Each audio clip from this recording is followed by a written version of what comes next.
THE AWAKENING by Kate Chopin. Part II. Chapters 6 to 10. 6.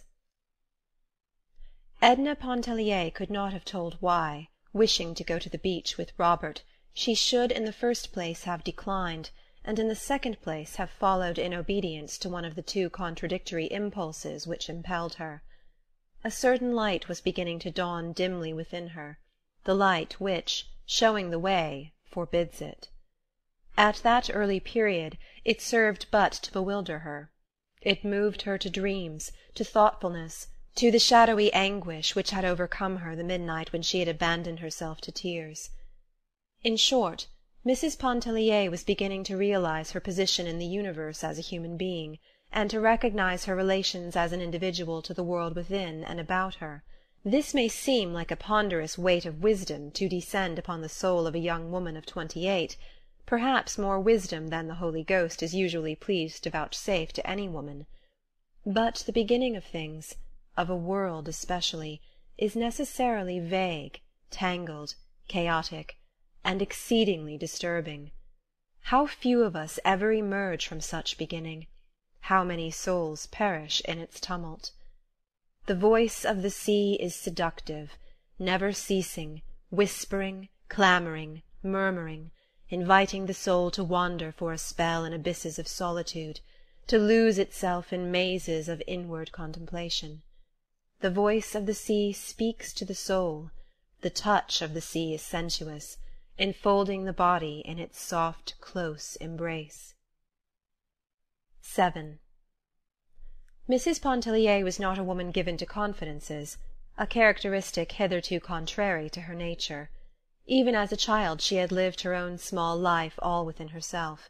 At a very early period she had apprehended instinctively the dual life, the outward existence which conforms, the inward life which questions. That summer at Grand Isle she began to loosen a little the mantle of reserve that had always enveloped her. There must have been influences, both subtle and apparent, working in their several ways to induce her to do this, but the most obvious was the influence of Adèle Ratignolle. The excessive physical charm of the Creole had first attracted her, for Edna had a sensuous susceptibility to beauty. Then the candour of the woman's whole existence, which everyone might read, and which formed so striking a contrast to her own habitual reserve, this might have furnished a link. Who can tell what metals the gods use in forging the subtle bond which we call sympathy, which we might as well call love? The two women went away one morning to the beach together, arm in arm, under the huge white sunshade. Edna had prevailed upon Madame Ratignolle to leave the children behind, though she could not induce her to relinquish a diminutive roll of needlework, which Adèle begged to be allowed to slip into the depths of her pocket. In some unaccountable way they had escaped from Robert. The walk to the beach was no inconsiderable one, consisting as it did of a long sandy path, upon which a sporadic and tangled growth that bordered it on either side made frequent and unexpected inroads. There were acres of yellow chamomile reaching out on either hand. Further away still, vegetable gardens abounded, with frequent small plantations of orange or lemon trees intervening. The dark green clusters glistened from afar in the sun. The women were both of goodly height, Madame Ratignolle possessing the more feminine and matronly figure. The charm of Edna Pontellier's physique stole insensibly upon you. The lines of her body were long, clean, and symmetrical. It was a body which occasionally fell into splendid poses. There was no suggestion of the trim, stereotyped fashion plate about it. A casual and indiscriminating observer, in passing, might not cast a second glance upon the figure. But with more feeling and discernment he would have recognized the noble beauty of its modelling, and the graceful severity of poise and movement, which made Edna Pontellier different from the crowd.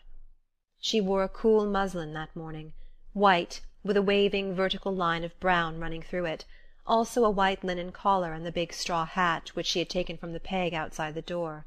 The hat rested anyway on her yellow-brown hair, that waved a little, was heavy, and clung close to her head. Madame Ratignolle, more careful of her complexion, had twined a gauze veil about her head.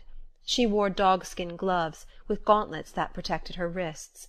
She was dressed in pure white, with a fluffiness of ruffles that became her. The draperies and fluttering things which she wore suited her rich luxuriant beauty as a greater severity of line could not have done.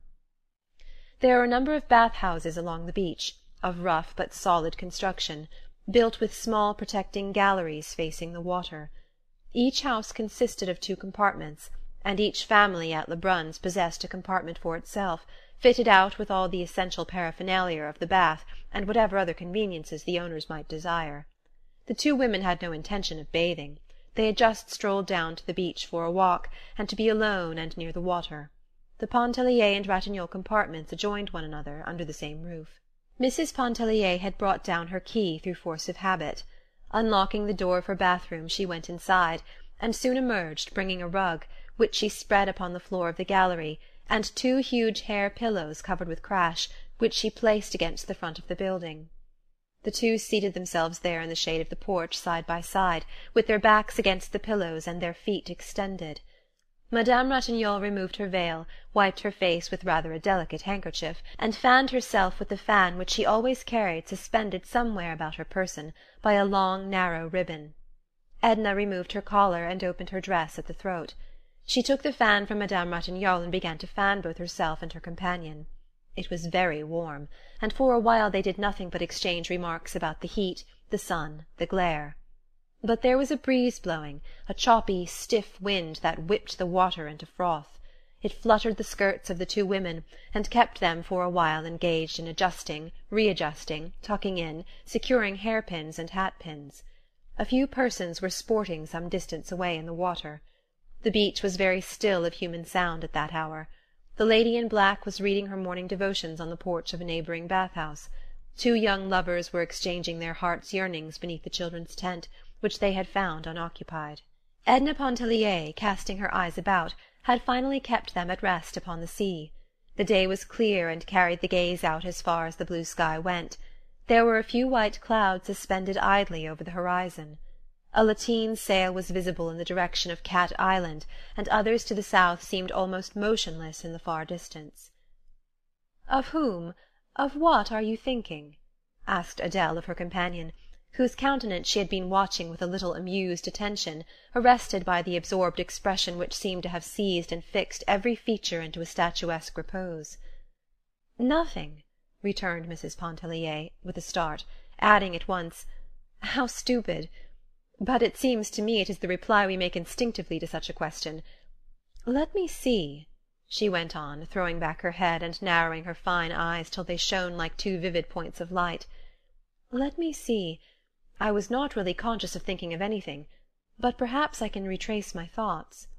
"Oh, never mind," laughed Madame Ratignolle. "I am not quite so exacting. I will let you off this time. It is really too hot to think, especially to think about thinking." "But for the fun of it," persisted Edna. "First of all, the sight of the water stretching so far away, those motionless sails against the blue sky, made a delicious picture that I wanted to sit and look at. The hot wind beating in my face made me think, without any connection that I can trace, of a summer day in Kentucky, of a meadow that seemed as big as the ocean to the very little girl walking through the grass, which was higher than her waist.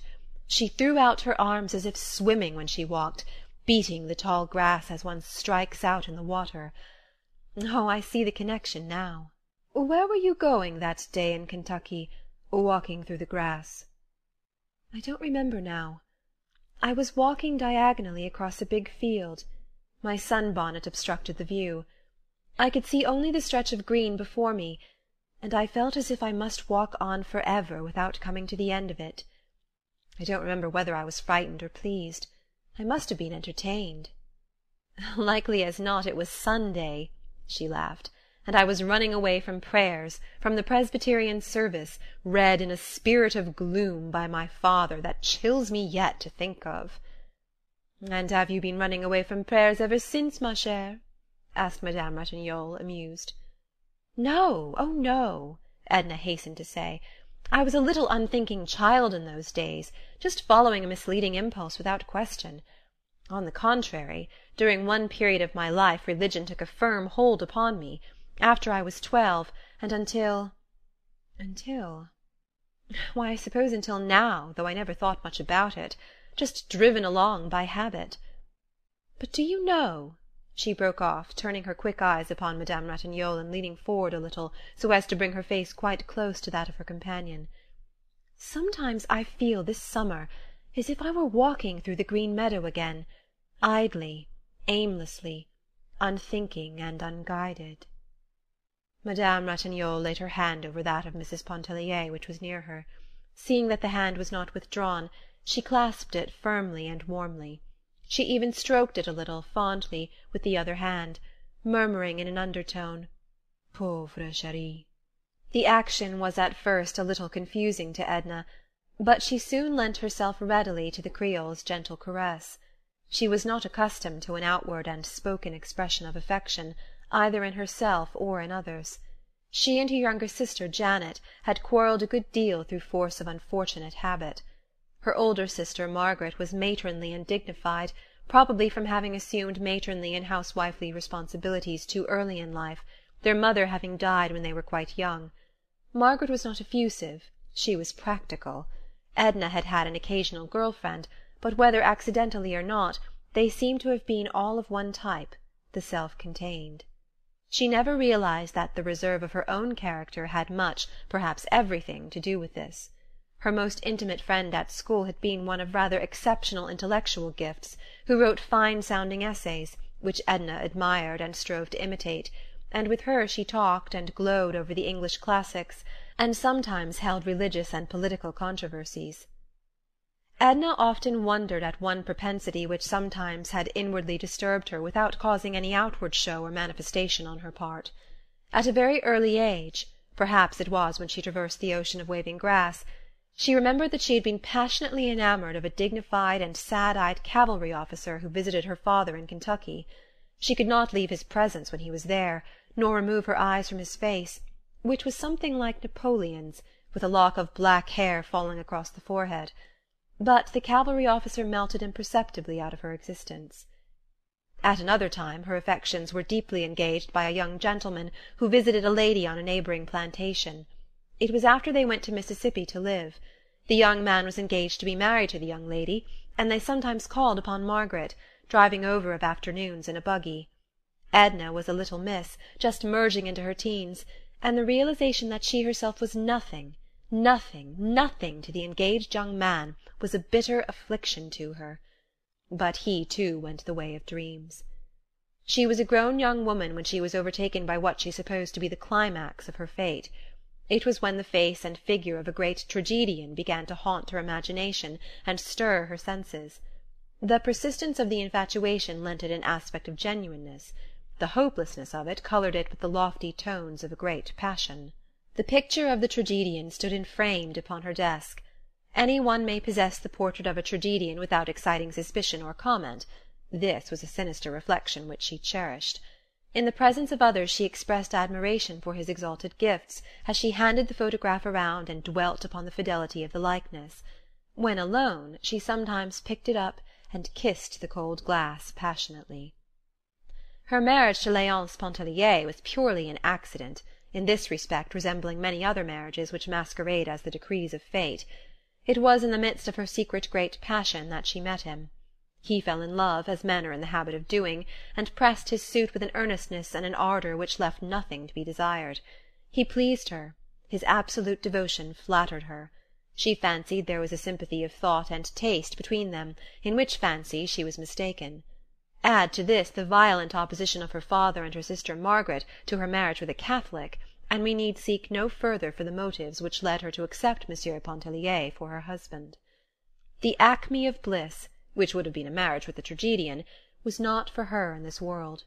As the devoted wife of a man who worshipped her, she felt she would take her place with a certain dignity in the world of reality, closing the portals forever behind her upon the realm of romance and dreams.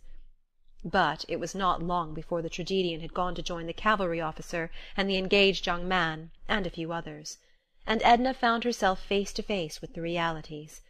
She grew fond of her husband, realizing with some unaccountable satisfaction that no trace of passion or excessive and fictitious warmth coloured her affection, thereby threatening its dissolution. She was fond of her children in an uneven, impulsive way.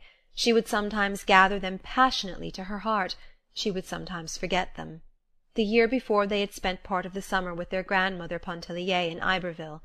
Feeling secure regarding their happiness and welfare, she did not miss them, except with an occasional intense longing. Their absence was a sort of relief, though she did not admit this, even to herself. It seemed to free her of a responsibility which she had blindly assumed, and for which fate had not fitted her. Edna did not reveal so much as all this to Madame Ratignolle that summer day when they sat with faces turned to the sea. But a good part of it escaped her. She had put her head down on Madame Ratignolle's shoulder. She was flushed, and felt intoxicated with the sound of her own voice, and the unaccustomed taste of candour. It muddled her like wine, or like a first breath of freedom. There was the sound of approaching voices. It was Robert, surrounded by a troop of children, searching for them. The two little Pontelliers were with him, and he carried Madame Ratignolle's little girl in his arms. There were other children beside, and two nursemaids followed, looking disagreeable and resigned. The women at once rose and began to shake out their draperies and relax their muscles. Mrs. Pontellier threw the cushions and rug into the bath-house. The children all scampered off to the awning, and they stood there in a line, gazing upon the intruding lovers, still exchanging their vows and sighs. The lovers got up with only a silent protest, and walked slowly away somewhere else. The children possessed themselves of the tent, and Mrs. Pontellier went over to join them. Madame Ratignolle begged Robert to accompany her to the house. She complained of cramp in her limbs and stiffness of the joints. She leaned draggingly upon his arm as they walked. 8. "Do me a favour, Robert," spoke the pretty woman at his side, almost as soon as she and Robert had started their slow homeward way. She looked up in his face, leaning on his arm beneath the encircling shadow of the umbrella which he had lifted. "Granted. As many as you like," he returned, glancing down into her eyes that were full of thoughtfulness and some speculation. "I only ask for one. Let Mrs. Pontellier alone." "Tiens!" he exclaimed, with a sudden boyish laugh. "Voilà que Madame Ratignolle est jalouse." "Nonsense. I'm in earnest. I mean what I say. Let Mrs. Pontellier alone." "Why?" he asked, himself growing serious at his companion's solicitation. "She is not one of us. She is not like us. She might make the unfortunate blunder of taking you seriously." His face flushed with annoyance, and taking off his soft hat he began to beat it impatiently against his leg as he walked. "Why shouldn't she take me seriously?" he demanded sharply. "Am I a comedian, a clown, a jack-in-the-box? Why shouldn't she? You Creoles, I have no patience with you. Am I always to be regarded as a feature of an amusing programme? I hope Mrs. Pontellier does take me seriously. I hope she has discernment enough to find in me something besides the blagueur. If I thought there was any doubt—" "Oh, enough, Robert!" she broke into his heated outburst. "You are not thinking of what you are saying. You speak with about as little reflection as we might expect from one of those children down there playing in the sand. If your attentions to any married women here were ever offered with any intention of being convincing, you would not be the gentleman we all know you to be, and you would be unfit to associate with the wives and daughters of the people who trust you." Madame Ratignolle had spoken what she believed to be the law and the gospel. The young man shrugged his shoulders impatiently. "Oh, well, that isn't it," slamming his hat down vehemently upon his head. "You ought to feel that such things are not flattering to say to a fellow. Should our whole intercourse consist of an exchange of compliments? Ma foi!" "It isn't pleasant to have a woman tell you," he went on unheedingly, but breaking off suddenly. "Now, if I were like Arobin— you remember Alcée Arobin, and that story of the consul's wife at Biloxi?" And he related the story of Alcée Arobin and the consul's wife, and another about the tenor of the French opera, who received letters which should never have been written, and still other stories, grave and gay, till Mrs. Pontellier, in her possible propensity for taking young men seriously, was apparently forgotten. Madame Ratignolle, when they had regained her cottage, went in to take the hour's rest which he considered helpful. Before leaving her, Robert begged her pardon for the impatience, he called it rudeness, with which he had received her well-meant caution.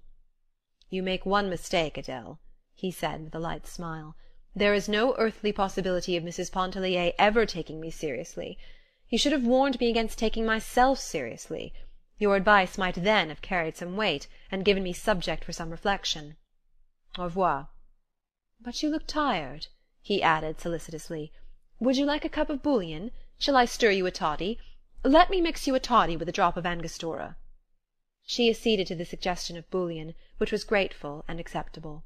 He went himself to the kitchen, which was a building apart from the cottages and lying to the rear of the house, and he himself brought her the golden-brown bouillon in a dainty Sèvres cup, with a flaky cracker or two on the saucer.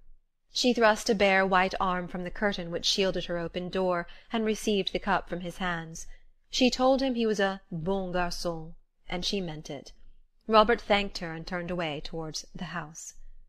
The lovers were just entering the grounds of the pension. They were leaning toward each other as the water-oaks bent from the sea. There was not a particle of earth beneath their feet. Their heads might have been turned upside down, so absolutely did they tread upon blue ether.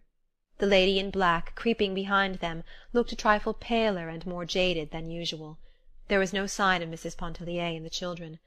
Robert scanned the distance for any such apparition. They would doubtless remain away till the dinner hour. The young man ascended to his mother's room. It was situated at the top of the house, made up of odd angles and a queer sloping ceiling.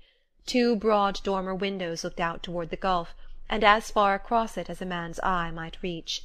The furnishings of the room were light, cool, and practical. Madame Lebrun was busily engaged at the sewing-machine. A little black girl sat on the floor, and with her hands worked the treadle of the machine. The Creole woman does not take any chances which might be avoided of imperiling her health. Robert went over and seated himself on the broad sill of one of the dormer windows. He took a book from his pocket, and began energetically to read it, judging by the precision and frequency with which he turned the leaves. The sewing-machine made a resounding clatter in the room. It was of a ponderous, bygone make. In the lulls Robert and his mother exchanged bits of desultory conversation. "Where is Mrs. Pontellier?" "Down at the beach with her children." "I promised to lend her the Goncourt. Don't forget to take it down when you go. It's there on the bookshelf over the small table." Clatter, clatter, clatter, bang, for the next 5 or 8 minutes. "Where is Victor going with the Rockaway?" "The Rockaway? Victor?" "Yes, down there in front. He seems to be getting ready to drive away somewhere." "Call him." Clatter, clatter. Robert uttered a shrill, piercing whistle which might have been heard back at the wharf. "He won't look up." Madame Lebrun flew to the window. She called, "Victor!" She waved a handkerchief and called again. The young fellow below got into the vehicle and started the horse off at a gallop. Madame Lebrun went back to the machine, crimson with annoyance. Victor was the younger son and brother, a tête moldée, with a temper which invited violence and a will which no axe could break. "Whenever you say the word, I'm ready to thrash any amount of reason into him that he's able to hold." "Oh, if your father had only lived!" Clatter, clatter, clatter, clatter, bang! It was a fixed belief with Madame Lebrun that the conduct of the universe and all things pertaining thereto would have been manifestly of a more intelligent and higher order had not Monsieur Lebrun been removed to other spheres during the early years of their married life. "What do you hear from Montel?" Montel was a middle-aged gentleman whose vain ambition and desire for the past 20 years had been to fill the void which Monsieur Lebrun's taking off had left in the Lebrun household. Clatter, clatter, bang, clatter! "I have a letter somewhere," looking in the machine drawer and finding the letter in the bottom of the work-basket. "He says to tell you he'll be in Vera Cruz the beginning of next month. Clatter, clatter! And if you still have the intention of joining him—" Bang! Clatter, clatter, bang! "Why didn't you tell me so before, mother? You know I wanted—" Clatter, clatter, clatter! "Do you see Mrs. Pontellier starting back with the children? She will be in late to luncheon again. She never starts to get ready for luncheon till the last minute." Clatter, clatter! "Where are you going?" "Where did you say the Goncourt was?" 9. Every light in the hall was ablaze. Every lamp turned as high as it could be without smoking the chimney or threatening explosion. The lamps were fixed at intervals against the wall, encircling the whole room. Some one had gathered orange and lemon branches, and with these fashioned graceful festoons between.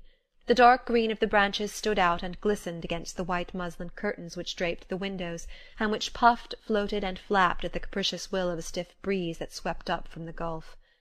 It was Saturday night, a few weeks after the intimate conversation held between Robert and Madame Ratignolle on their way from the beach. An unusual number of husbands, fathers, and friends had come down to stay over Sunday, and they were being suitably entertained by their families, with the material help of Madame Lebrun. The dining tables had all been removed to one end of the hall, and the chairs ranged about in rows and in clusters. Each little family group had had its say and exchanged its domestic gossip earlier in the evening. There was now an apparent disposition to relax, to widen the circle of confidences, and give a more general tone to the conversation. Many of the children had been permitted to sit up beyond their usual bedtime. A small band of them were lying on their stomachs on the floor, looking at the coloured sheets of the comic papers which Mr. Pontellier had brought down. The little Pontellier boys were permitting them to do so, and making their authority felt. Music, dancing, and a recitation or two were the entertainments furnished, or rather offered. But there was nothing systematic about the programme, no appearance of pre-arrangement, or even premeditation. At an early hour in the evening the Farival twins were prevailed upon to play the piano. They were girls of 14, always clad in the Virgin's colours, blue and white, having been dedicated to the Blessed Virgin at their baptism. They played a duet from Zampa, and at the earnest solicitation of every one present, followed it with the overture to The Poet and the Peasant. "Allez-vous-en, sapristi!" shrieked the parrot outside the door. He was the only being present who possessed sufficient candour to admit that he was not listening to these gracious performances for the first time that summer. Old Monsieur Farival, grandfather of the twins, grew indignant over the interruption, and insisted upon having the bird removed and consigned to regions of darkness. Victor Lebrun objected, and his decrees were as immutable as those of fate. The parrot fortunately offered no further interruption to the entertainment, the whole venom of his nature apparently having been cherished up and hurled against the twins in that one impetuous outburst. Later, a young brother and sister gave recitations, which every one present had heard many times at winter evening entertainments in the city. A little girl performed a skirt dance in the centre of the floor. The mother played her accompaniments, and at the same time watched her daughter with greedy admiration and nervous apprehension. She need have had no apprehension. The child was mistress of the situation. She had been properly dressed for the occasion in black tulle and black silk tights. Her little neck and arms were bare, and her hair, artificially crimped, stood out like fluffy black plumes over her head. Her poses were full of grace, and her little black shod toes twinkled as they shot out and upward with a rapidity and suddenness which were bewildering. But there was no reason why every one should not dance. Madame Ratignolle could not, so it was she who gaily consented to play for the others. She played very well, keeping excellent waltz time and infusing an expression into the strains which was indeed inspiring. She was keeping up her music on account of the children, she said, because she and her husband both considered it a means of brightening the home and making it attractive.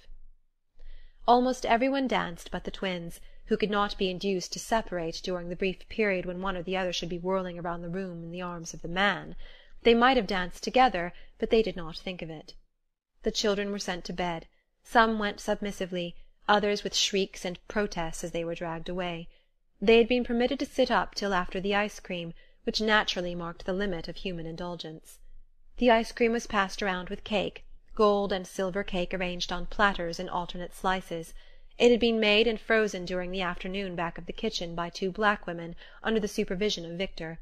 It was pronounced a great success, excellent if it had contained only a little less vanilla, or a little more sugar, if it had been frozen a degree harder, and if the salt might have been kept out of portions of it. Victor was proud of his achievement, and went about recommending it and urging every one to partake of it to excess. After Mrs. Pontellier had danced twice with her husband, once with Robert, and once with Monsieur Ratignolle, who was thin and tall and swayed like a reed in the wind when he danced, she went out on the gallery and seated herself on the low window-sill, where she commanded a view of all that went on in the hall, and could look out toward the gulf. There was a soft effulgence in the east. The moon was coming up, and its mystic shimmer was casting a million lights across the distant, restless water. "Would you like to hear Mademoiselle Reisz play?" asked Robert, coming out on the porch where she was. Of course Edna would like to hear Mademoiselle Reisz play, but she feared it would be useless to entreat her. "I'll ask her," he said. "I'll tell her that you want to hear her. She likes you. She will come."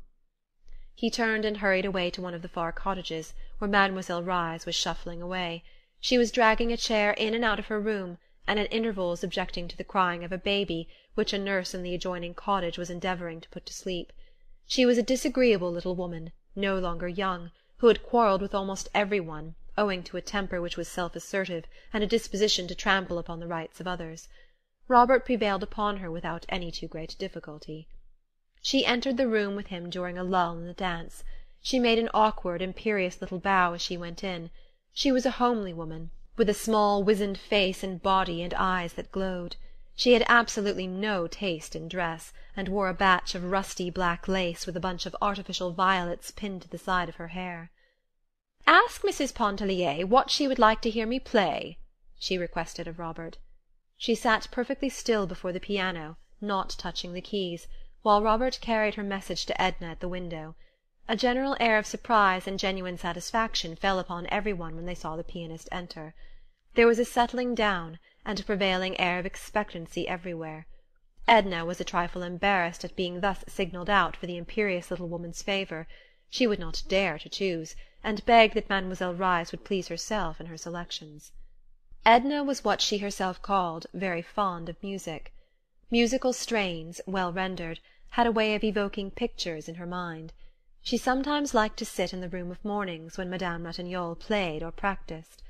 One piece which that lady played Edna had entitled Solitude. It was a short, plaintive, minor strain. The name of the piece was something else, but she called it Solitude.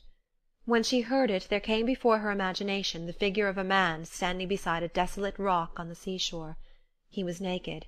His attitude was one of hopeless resignation as he looked toward a distant bird winging its flight away from him. Another piece called to her mind a dainty young woman clad in an Empire gown, taking mincing dancing steps as she came down a long avenue between tall hedges.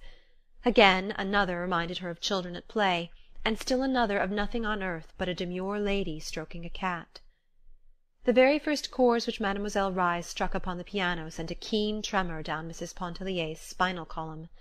It was not the first time she had heard an artist at the piano.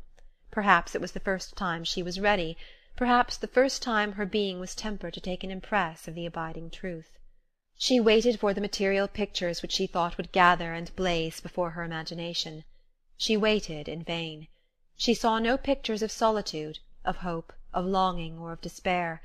But the very passions themselves were aroused within her soul, swaying it, lashing it, as the waves daily beat upon her splendid body. She trembled, she was choking, and the tears blinded her. Mademoiselle had finished. She arose, and bowing her stiff, lofty bow, she went away, stopping for neither thanks nor applause. As she passed along the gallery she patted Edna upon the shoulder. "Well, how did you like my music?" she asked. The young woman was unable to answer. She pressed the hand of the pianist convulsively. Mademoiselle Reisz perceived her agitation, and even her tears. She patted her again upon the shoulder as she said, "You are the only one worth playing for. Those others? Bah!" And she went shuffling and sidling on down the gallery toward her room. But she was mistaken about "those others." Her playing had aroused a fever of enthusiasm. What passion! What an artist! I have always said no one could play Chopin like Mademoiselle Reisz. That last prelude! Bon Dieu! It shakes a man. It was growing late, and there was a general disposition to disband. But someone, perhaps it was Robert, thought of a bath at that mystic hour and under that mystic moon. 10. At all events Robert proposed it, and there was not a dissenting voice. There was not one but was ready to follow when he led the way. He did not lead the way, however, he directed the way, and he himself loitered behind with the lovers, who had betrayed a disposition to linger and hold themselves apart. He walked between them, whether with malicious or mischievous intent was not wholly clear, even to himself. The Pontelliers and Ratignolles walked ahead, the women leaning upon the arms of their husbands. Edna could hear Robert's voice behind them, and could sometimes hear what he said. She wondered why he did not join them. It was unlike him not to. Of late he had sometimes held away from her for an entire day, redoubling his devotion upon the next and the next, as though to make up for hours that had been lost. She missed him the days when some pretext served to take him away from her, just as one misses the sun on a cloudy day without having thought much about the sun when it was shining. The people walked in little groups toward the beach. They talked and laughed. Some of them sang. There was a band playing down at Klein's hotel, and the strains reached them faintly, tempered by the distance. There were strange, rare odours abroad, a tangle of the sea-smell and of weeds and damp, new-ploughed earth, mingled with the heavy perfume of a field of white blossoms somewhere near. But the night sat lightly upon the sea and the land. There was no weight of darkness, there were no shadows. The white light of the moon had fallen upon the world like the mystery and the softness of sleep. Most of them walked into the water as though into a native element. The sea was quiet now, and swelled lazily in broad billows that melted into one another and did not break except upon the beach in little foamy crests that coiled back like slow white serpents. Edna had attempted all summer to learn to swim. She had received instructions from both the men and women, in some instances from the children. Robert had pursued a system of lessons almost daily, and he was nearly at the point of discouragement in realizing the futility of his efforts. A certain ungovernable dread hung about her when in the water, unless there was a hand near by that might reach out and reassure her. But that night she was like the little tottering, stumbling, clutching child who of a sudden realizes its powers and walks for the first time alone, boldly and with over-confidence. She could have shouted for joy. She did shout for joy, as with a sweeping stroke or two she lifted her body to the surface of the water. A feeling of exultation overtook her, as if some power of significant import had been given her to control the working of her body and her soul. She grew daring and reckless, overestimating her strength. She wanted to swim far out, where no woman had swum before.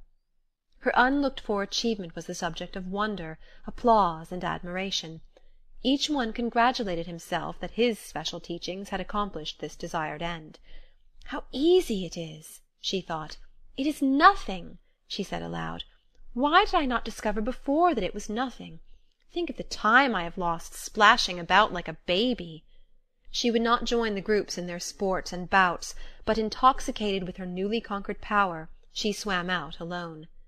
She turned her face seaward to gather in an impression of space and solitude which the vast expanse of water, meeting and melting with the moonlit sky, conveyed to her excited fancy. As she swam she seemed to be reaching out for the unlimited in which to lose herself.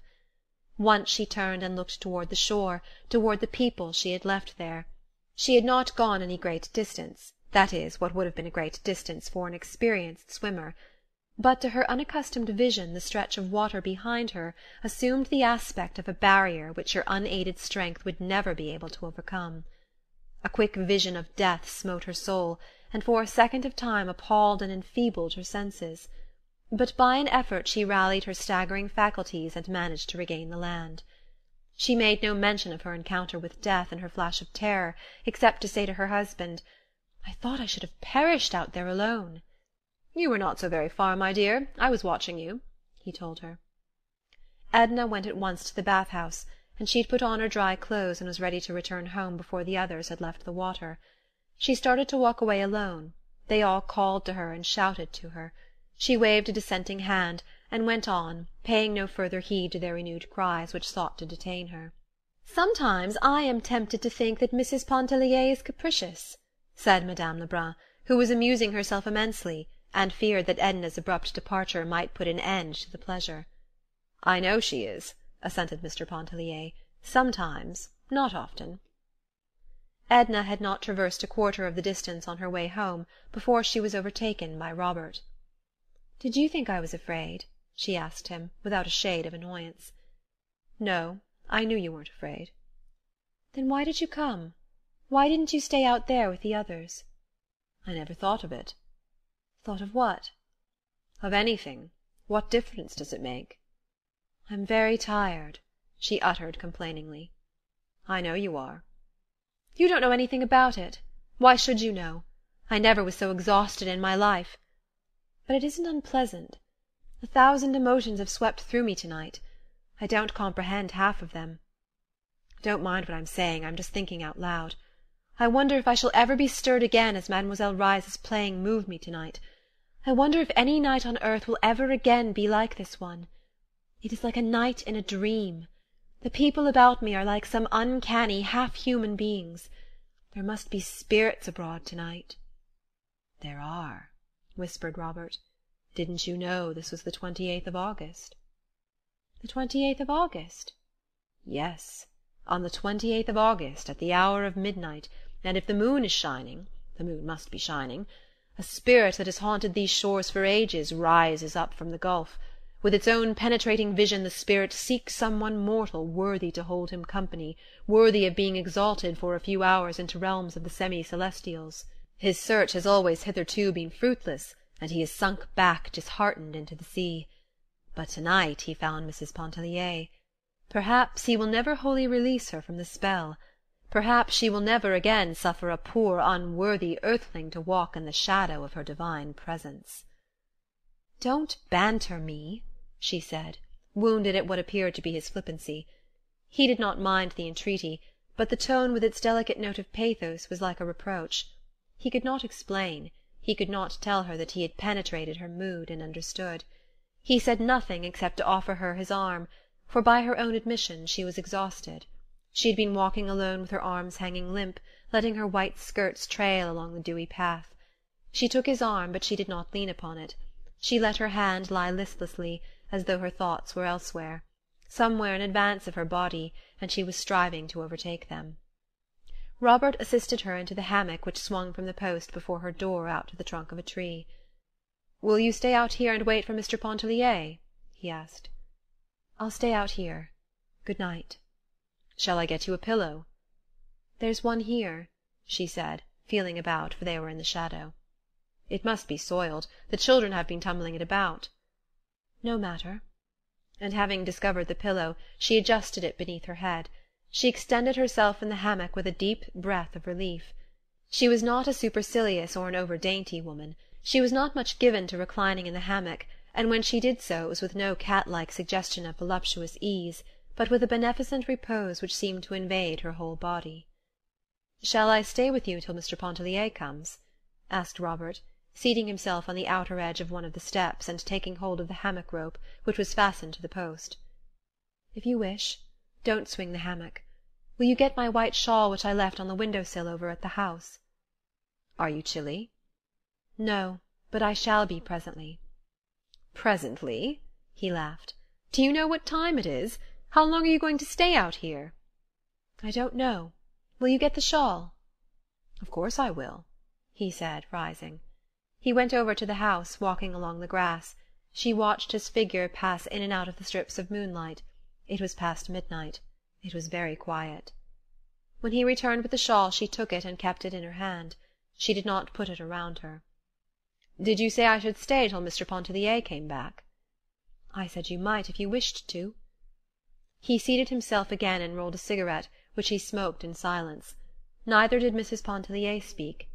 No multitude of words could have been more significant than those moments of silence, or more pregnant with the first felt throbbings of desire. When the voices of the bathers were heard approaching, Robert said good night. She did not answer him. He thought she was asleep. Again she watched his figure pass in and out of the strips of moonlight as he walked away. End of Part 2.